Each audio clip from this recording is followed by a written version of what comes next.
Entonces les comentaba, ¿y así me escuchan?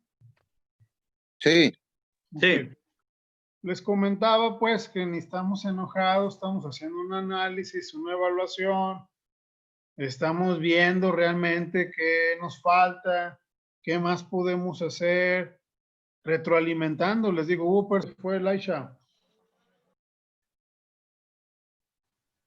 Pues yo creo que me fue bien. En cierta parte es porque, por ejemplo, el día que expusieron mis compañeros tomé notas y luego hice el cuadro y luego volví a hacer notas para poder comprender de una mejor manera. Sin embargo, creo que pues hay ciertos aspectos en los que como grupo nos falta mejorar. Por ejemplo, en la comunicación no tenemos nada de comunicación entre todos los que estamos aquí en esta llamada. Hay veces en que nos podemos poner en nuestro mundo, nos encerramos y ya no queremos que nadie nos saque de ahí. Y pues yo considero que eso está mal porque pues tanto usted como maestro y nosotros como alumnos estamos como para apoyarnos, que si tenemos dudas pues ahí en el momento, o a lo mejor no se puede en el momento, pero pues de todas maneras seguir aclarándolas.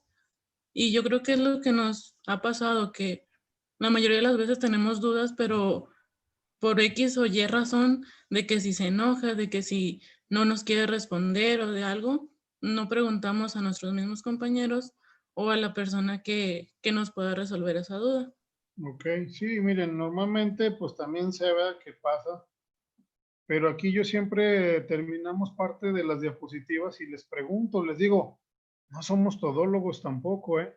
Habrá cosas que malo cuando preguntan y que quieren otra cosa que no sea del tema. Si es del tema, nunca me voy a enojar. Si es del tema, y no se los he demostrado, que me he enojado y siempre estoy, todo bien, nos regresamos, comprendido, trato de regresarme a otros temas, trato de usar modismos, trato de usar, o como se dice coloquialmente, para que puedan comprenderlo, mas sin embargo nunca traten, les digo, hay una frase esa que les digo, ¿cuánto de lo que escucho, veo y leo de un tema voy a aprender? ¿Sí?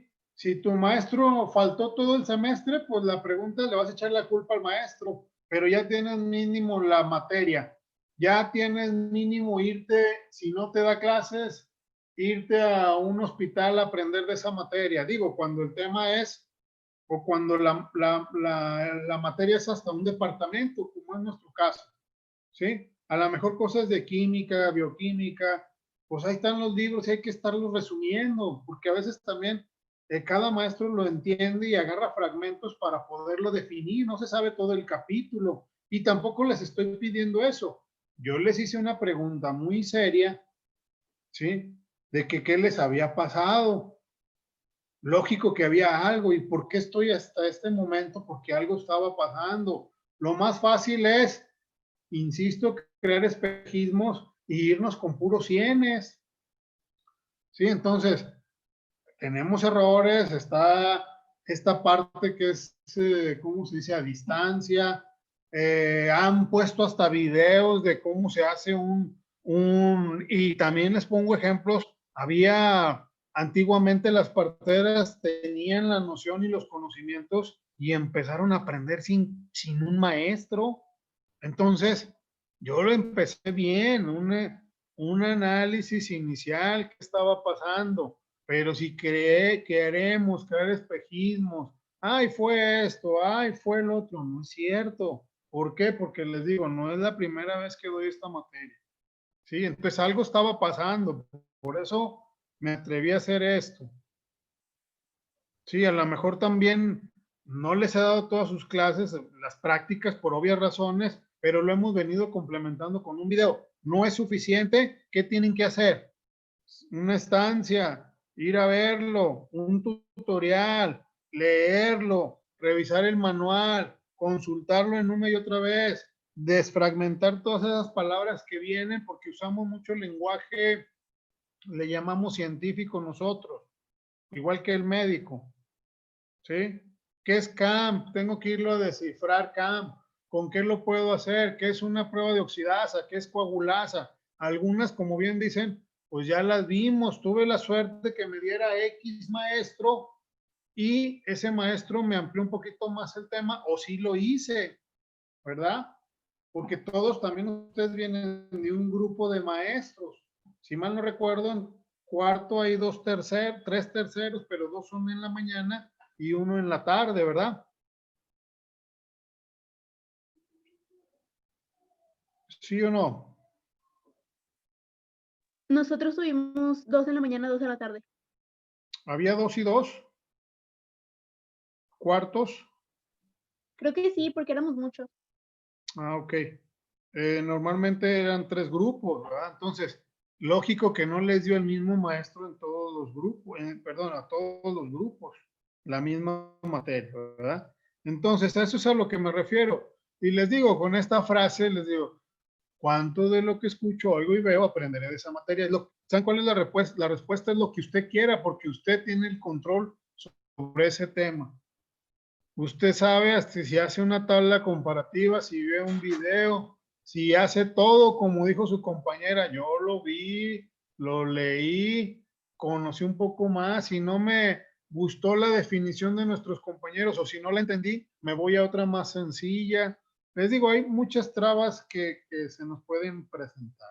Entonces, así era la cuestión de que aceptáramos qué nos estaba pasando. Y como todo, pues les digo, fueron 7, 15 y 7, 7 altos, arriba del 8, 9 subo 90, 15 están en la media con 70 y entre 70 y arriba, abajo de 70 fueron 7. ¿Sí? Eso es lo que normalmente yo sacaba, no como sus 2 exámenes anteriores, puros 40, 50, 100. Entonces, claro que hay que esforzarnos más, claro que esos que están siempre en el promedio bajo hay que doblar esfuerzos para entrar a la media, ¿sí? Y cuando presentaron su examen, así los acomodaron, ¿sí? Bueno, antes yo hacía los promedios o los exámenes y así estaban. De 100 personas, sacaron muy bien 20, otras 50 en la media y 70 no pasaban. ¿Sí? Entonces es normal, no se asusten, no me inventen cosas. Hay que esforzarse los de abajo para llegar a eso. Los del medio hay que dar otro escaloncito y cómo sí lo pueden lograr. ¿Sí? Pero por naturaleza, como decía su compañera, es que me confío y con un repaso y saco el 80, pues ahí me quedo siempre, ¿sí? Más sin embargo, pueden ir dando más. Hoy es la realidad, hoy es el examen que siempre espero yo en un grupo. Hoy hay que esforzarse un poquito más y con toda confianza yo nunca me he enojado cuando hay una duda y una inquietud. Sí, también les puedo decir, no sé, cuando no lo sepa del tema, más sin embargo, todo esto de las pruebas bioquímicas es algo complejo, lógico, pero también el faringio, también el copro, hay cosas complejas, ¿sí? Algunos lo entienden viendo, otros revisándolo. Entonces, les digo, a partir de aquí vamos a ir haciendo algo parecido en sus demás exámenes para que se pongan a estudiar, para que se pongan a resumir, para que se pongan a resumir sus temas. Sí, el siguiente tema, ¿cuál va a ser? Los que van a exponer, urocultivo, no, ya fue, ¿verdad? Hemocultivo. Hemocultivo. Hemocultivo, un tema muy, muy bonito, donde tengo insertos, pues no se los pude enviar, les mandé una presentación, aquí es donde se ve la bacteremia, las bacterias que aparecen ahí, cómo se debe tomar un hemocultivo, el fundamento, una meningitis, se evalúan los hemocultivos, enfermedades sistémicas en la sangre, todo eso lo va a hacer su grupo y todo termina en las pruebas bioquímicas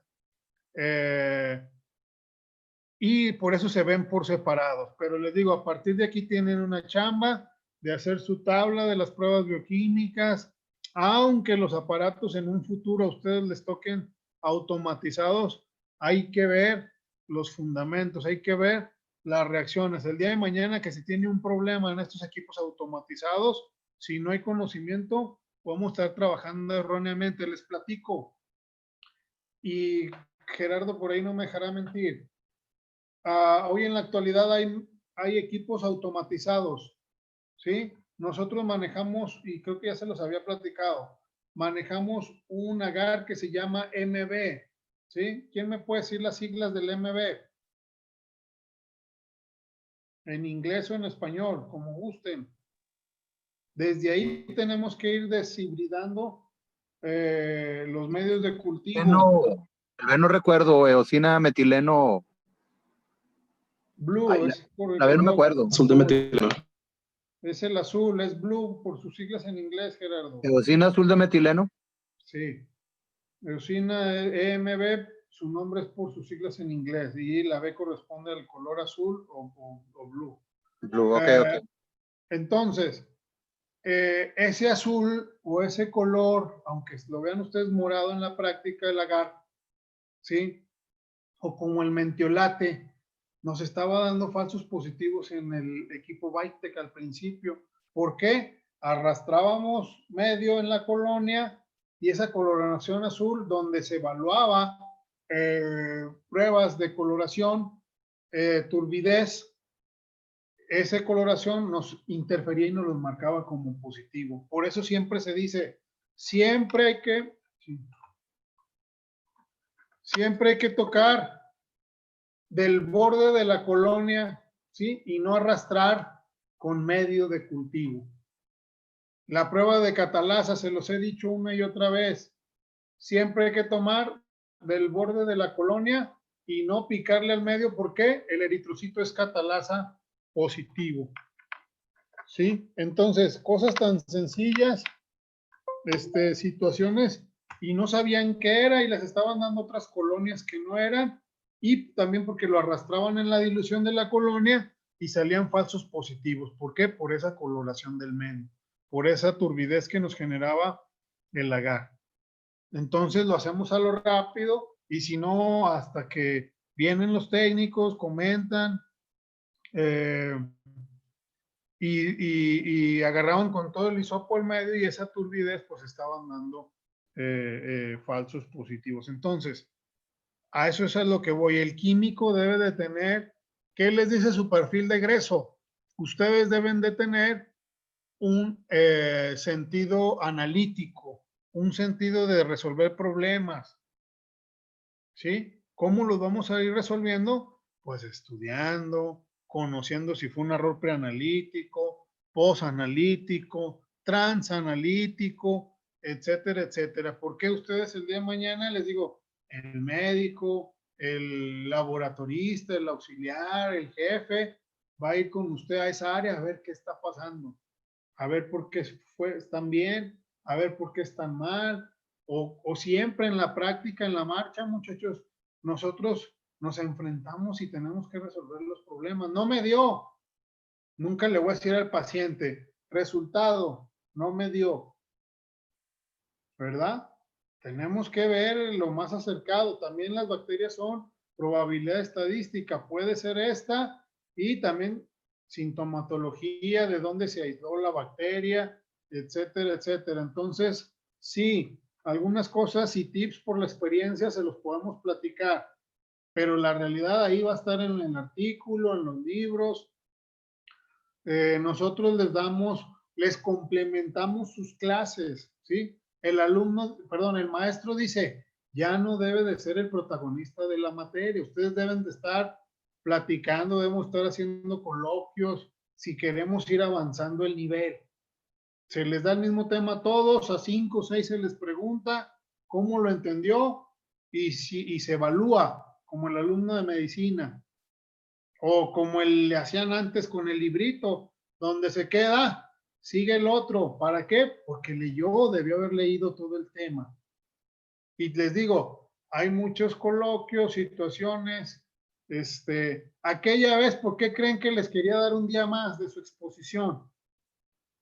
No porque no haya querido darles clase, porque yo sé que era muy pronto, es mucho el tema y quería que lo complementaran de una forma como hemos venido haciéndolo nosotros.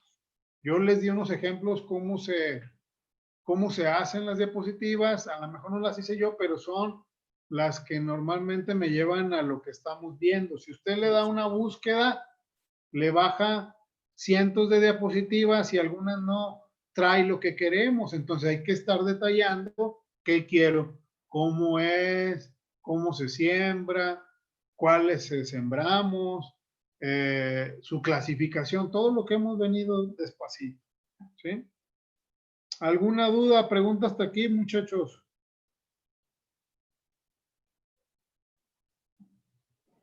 Yo digo que no, profe. ¿No? Bueno. No. ¿Quieren? Pasamos ya a la exposición. Nos queda, ¿a qué horas dijimos? De 10 a 12, ¿verdad? Vamos a ver cuánto avanzamos de sus compañeros para poder, le damos hasta las 12 o nos vemos el miércoles. Ustedes me dicen.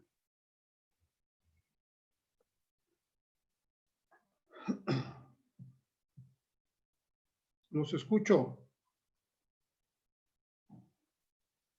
Como guste, profe, de las dos formas está, no, o sea, no hay problema de ninguna de las dos El formas. equipo que va a exponer, ¿está listo? ¿Les falta algo para irlos y me vayan preguntando por el WhatsApp? Pues es que ya le habíamos comentado que les mandamos la presentación, pero usted no nos contestó. Ok. Entonces no sabemos qué nos falte. Le complementamos algunas cosas que consideramos que hacían falta, pero en realidad no sabemos si sí está completo o no. ¿Cuándo me la enviaron? Perdón. ¿Mande? ¿Cuándo me la enviaron? Ayer. Ahí. Le... ¿Mande? Sí, ayer. Y es que a veces también, bueno, de un día para otro quieren, a veces me llega a las 9, claro que estoy en la mejor disposición, nunca les he dicho que no. Pero a las 10, 11, como fue también un equipo, aún así les escribí, pero ahorita, déjenme checarla rápido y la veo. Les envié una muy completa también, ¿verdad? No, nos mandó el manual, que fue de ahí de donde estuvimos A uno de sus sacando información. compañeros o al grupo tienen el democultivo en el grupo, yo creo ni siquiera lo vieron. No, profe, no. Bueno, presentación no. Sí estuvimos checando para poder sacar la información, pero de donde la sacamos fue del manual que nos mandó en PDF y el manual de prácticas, que es el de Word. Se las envié el día y les voy a decir quién participó ese día. Se las envié el día hemocultivos, diagnóstico de bacteremias. Andrea Chávez publicó antes y luego publicó Gabriel, profe, buenas tardes, mañana solo será examen. Ahí le subí en su grupo y aquí se los voy a dejar para que lo vean. Y ahí va una diapositiva bien completa del hemocultivo. A veces les comparto. ¿No la vieron esa? En su grupo.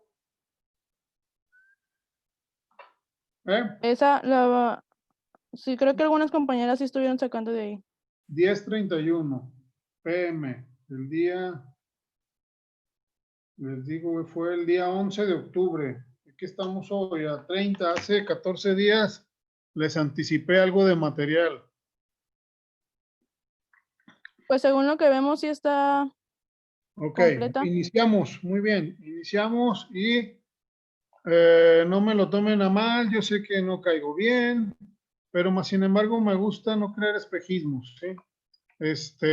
No estoy enojado y vamos a ir incrementando un poquito el nivel, como ya se los había dicho. Iniciamos, por favor. Hasta donde lleguemos, una media hora.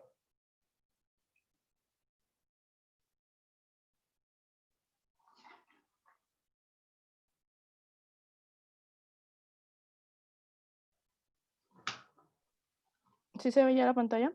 Sí, mija. Déjenme nada más poner aquí. ¿Quién inicia? ¿Daniela y luego Jennifer? No, si quiere le vamos diciendo los nombres conforme vayamos exponiendo.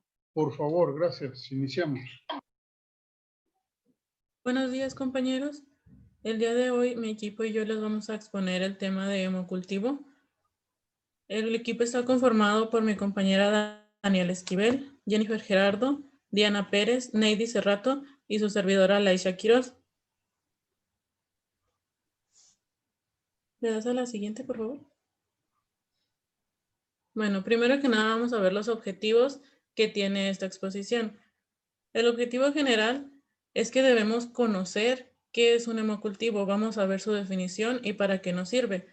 También tenemos objetivos específicos. Estos son identificar pues las bacterias que crecen en un hemocultivo, porque como ya sabemos pues existen diferentes tipos de infecciones. Entonces vamos a tratar de conocer algunas de ellas, no todas porque son muchas, entonces nos tardaríamos demasiado tiempo. Otro punto es conocer la metodología de un hemocultivo.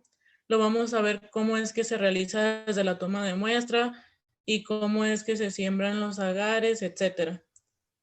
Y también vamos a identificar las enfermedades que se diagnostican mediante un hemocultivo, así como vamos a tratar de exponer algún breve tratamiento.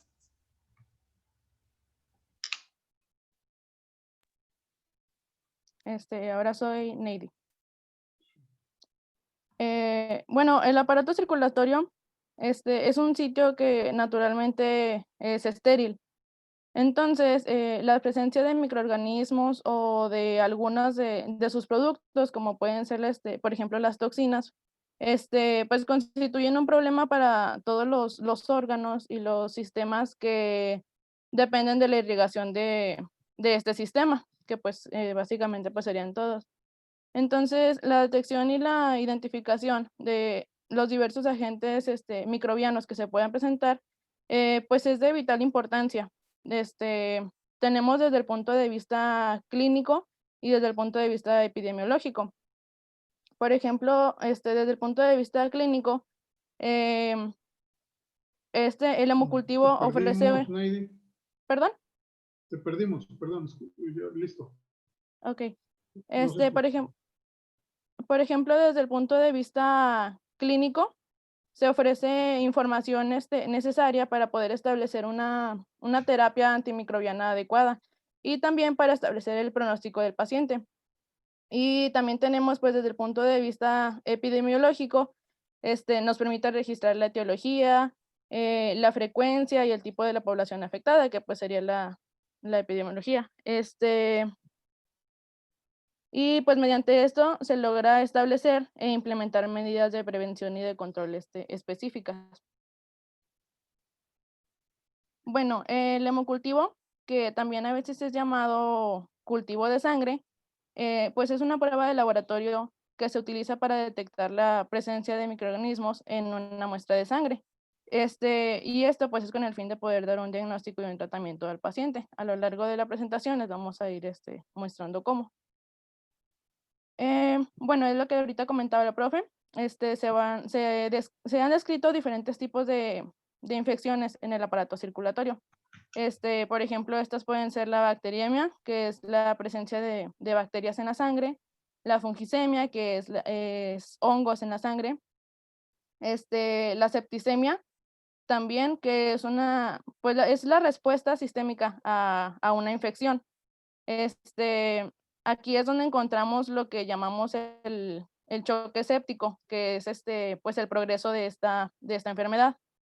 Y también tenemos las infecciones endovasculares. Estas infecciones consisten en infecciones localizadas en el torrente intravascular. Esto incluye pues el corazón y los grandes vasos que pueden ser, por ejemplo, las venas, la yugular o sea, vasos grandes, perdón. A ver, Esto, no, ¿perdón? sigue. Ok. Síguele. Esto incluye también cuando tienen algunas prótesis, por ejemplo, las válvulas, los injertos o los parches, y también se incluyen, por ejemplo, los que son los catéteres, el periférico, el central, que ahorita los vamos a mencionar más adelante. Bueno, las bacterias se dividen en dos, que son la primaria y la secundaria. Bueno, en la primaria tenemos la ausencia del foco primario de infección, es decir, no sabemos desde dónde se está originando la infección. Se sospecha que ahí está, pero no se sabe exactamente desde dónde se está originando. Y en la secundaria sí, ya que existe una asociación clínica temporal y bacteriológica con un sitio reconocido de infección en el paciente. A Bueno, ver, ajá. ahí podemos complementar. Primero, sí, y no adelantarnos, digo, o que vaya comprendiendo todo el grupo. Primero, su compañero nos está diciendo, bueno, no sé si empezó ahí con qué es el hemocultivo. Es el análisis de una muestra de sangre de una forma estéril, ¿sí? Es muy raro los libros que dicen o anteponen, es el estudio o análisis de una forma de la sangre de una forma estéril o mediante un sistema cerrado. ¿Por qué? Porque de la sangre tenemos que vaciar a frascos con medios de cultivo, inclusive con sensores también esos frascos. No sé si los mostré los primeros días de clase, ahorita checo, y si no aquí su compañera por ahí pusieron unos. Esos frascos estériles pueden ser para gram positivos, gram negativos u hongos o bacterias, o hongos o levaduras, ¿sí? Y luego, estas a su vez, una vez que definimos qué es el hemocultivo, que es el análisis de la sangre mediante una forma estéril en medios de cultivo, causa enfermedades como la bacteremia, que es la presencia de bacterias, ¿en dónde nos dijo su compañera? En la sangre, ¿sí? Estas pueden causar una enfermedad que se llama septicemia o sepsis. Y esto es a su vez el shock séptico, que es una infección. Puede estar determinada la causa o no puede estar determinada hasta donde nos estamos quedando, que es primaria y secundaria. Determinada porque tengo una herida, o es la secundaria, por así decirlo. Tengo una herida, se me infectó, está determinada. No está determinada, inhalé una bacteria, un virus, una espora, una levadura, ¿sí? Pues no supe, caí en temperatura, intubación, qué sé yo, pues, o también le llaman idiopático, donde se desconoce su causa y hay que buscarla, ¿sí? Por eso nos dice su compañera, se divide en dos, primaria y secundaria. Perdón, seguimos. Sí. Bueno, las infecciones nosocomiales son aquellas que se adquieren cuando se está en internación en un hospital. Bueno, el ambiente hospitalario es el lugar en donde se concentra pues el mayor número de este tipo de infecciones, que son las que mencionamos anteriormente. Bueno, en el caso de las bacteriemias y en las septicemias, es necesario el cultivo de sangre. Y en las infecciones endovasculares, generalmente lo que se va a requerir también es el cultivo de la punta del catéter, para poder diagnosticar también, ya que muchas de las veces de aquí es de donde se genera la infección.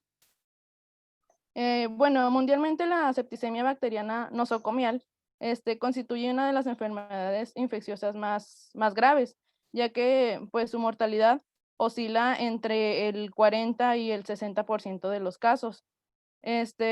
Por eso es muy importante la detección, bueno, la detección y la identificación bacteriana en el laboratorio de microbiología. Y pues para realizar esto se van a necesitar pautas, como decía el profe, desde la toma de muestra, desde el transporte, todo el procesamiento tiene que realizarse mediante condiciones muy estériles, ya que se puede contaminar la muestra. Ahorita vamos a ver que es un proceso pues un poco largo de completarse todo.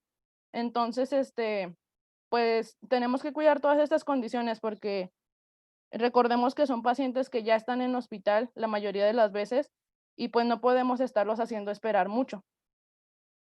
Además, fíjese, aquí nos está dando usted un dato muy importante, mija, si se regresa, por favor. Sí.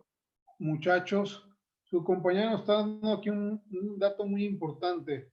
Dice, entre el 40 y el 60% de los casos pueden llevarse mediante una infección nosocomial. ¿Quién lo maneja esto? Algunos artículos, algunos libros, algunas publicaciones ¿Qué quiere decir?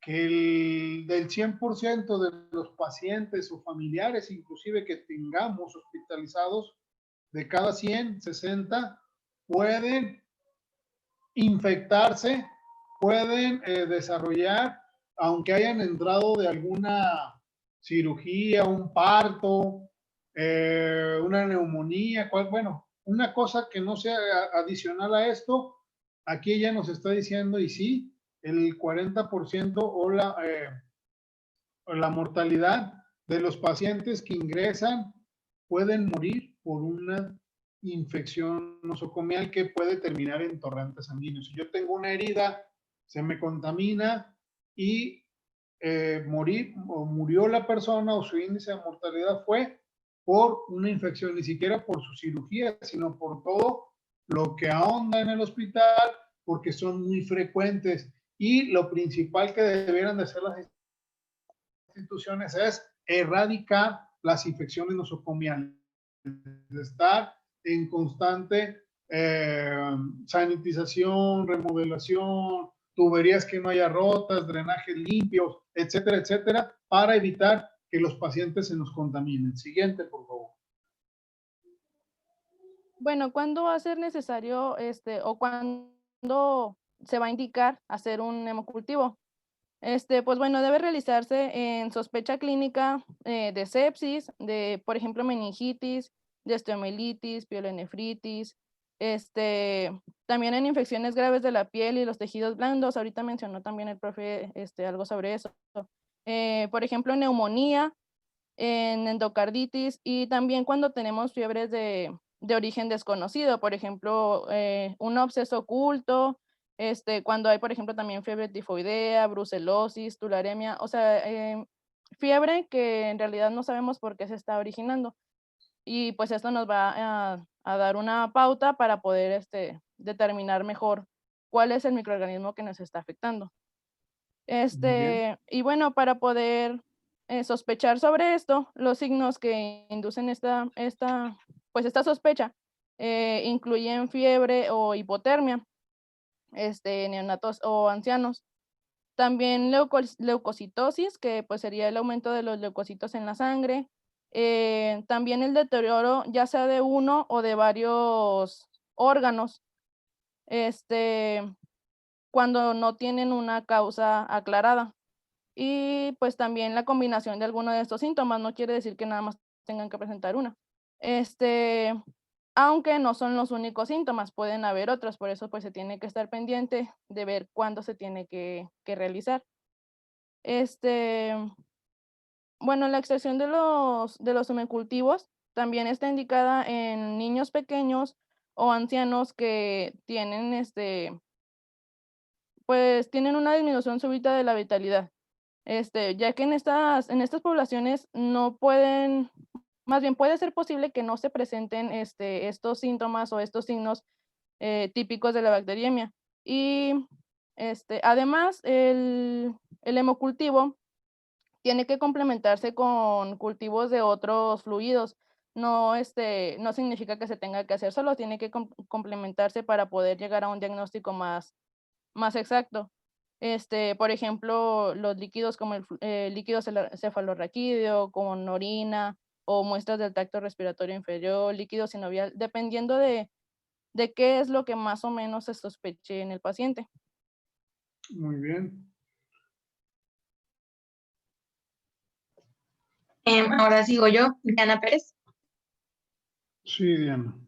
Yo les voy a hablar de la clasificación de los hemocultivos. Tiene 4 clasificaciones. La primera sería lo del tipo de paciente. Podemos tener pacientes pediátricos, inmunosuprimidos, adultos e inmunocompetente. La clasificación de esto se da pues porque en un niño o en un adulto pues no se toma la misma cantidad de muestra que se necesita. También incluso se puede hacer una diferencia por el tipo de catéter que se utiliza cuando se hace el hemocultivo. ¿Le puedes dar? Después tenemos lo que vendría siendo nuestra toma de muestra. Aquí nos centramos en los catéteres que pueden ser centrales o bien también pueden ser periféricos. El primero que yo les voy a explicar pues es el central. Este es un dispositivo que es intravascular y es el más usado.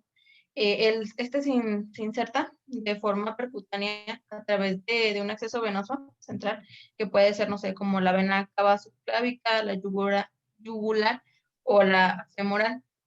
Estos son más utilizados en los cuidados intensivos en un hospital, pues porque se utilizan para infusiones de fármacos, el monitoreo hemodinámico, por mencionar, pues, algunos. Pero también son muy, bueno, o sea, su tasa de infección o así, va en aumento porque pues se utiliza más que nada en pacientes con más complejidad, más enfermos. Y después tenemos los que son, pues, los periféricos. Ay, no le cambies. Pues es un dispositivo de silicona. También su inserción es periférica, pero lo que vendría siendo la ubicación de su extremo distal, o sea, su puntita, es central. Ese también va en una vena cava superior o también subclávica, y posee un introductor de teflón divisible. Estos son los que se utilizan más en niños, en neonatos, por eso les decía que se dividían también por pacientes. Y pues esto se hace en niños porque permite un acceso central pues más rápido y más seguro a la vía periférica que se quiere pues funcionar. De aquí, muchachos, se utiliza, hay varios mecanismos. Se puede usar una jeringa para poder extraer. Otra, hay unas mariposas que tienen el mismo entrada de los catéteres con se llaman mariposas también, y luego ya perforamos el tubo y el frasco viene al vacío y te va a extraer cuando se detengan los 5 o 10 mililitros, si es frasco de adulto, si es frasco de pediátrico, son 5 mililitros de sangre. Si es de adulto, hay un rango también hasta 10 o 8 son suficientes. Hay otros frascos que con 0.5 centímetros de sangre, si trae la bacteria, te la va a expresar. Entonces, dependiendo del frasco, sí. Y de los catéteres centrales o periféricos, les digo, es una vía para poder realizar la toma. ¿Por qué? Yo creo ahorita más adelante nos van a decir que a veces es brazo izquierdo, brazo derecho, no del catéter central o periférico, sino se tienen que funcionar los brazos y para poder realizar el hemocultivo. ¿Me das tu nombre? Perdón, no lo escuché al principio. Diana Pérez. Ok, Diana, perdón. Siguiente. Después tenemos los microorganismos que se investigan en el hemocultivo, que pueden ser bacterias anaerobias y aerobias. Como ya sabemos, pues las anaerobias necesitan un cierto nivel de, bueno, o sea, un lugar apto para su crecimiento, sin aire o sin oxígeno. Y las aerobias, pues son todo lo contrario, estas sí requieren de eso para que se puedan desarrollar. ¿Le puedes dar? Después, pues por la metodología que tenemos, que puede ser manual, y también ya hay semiautomatizados y automatizados. Esto les explico más adelante. ¿Le das?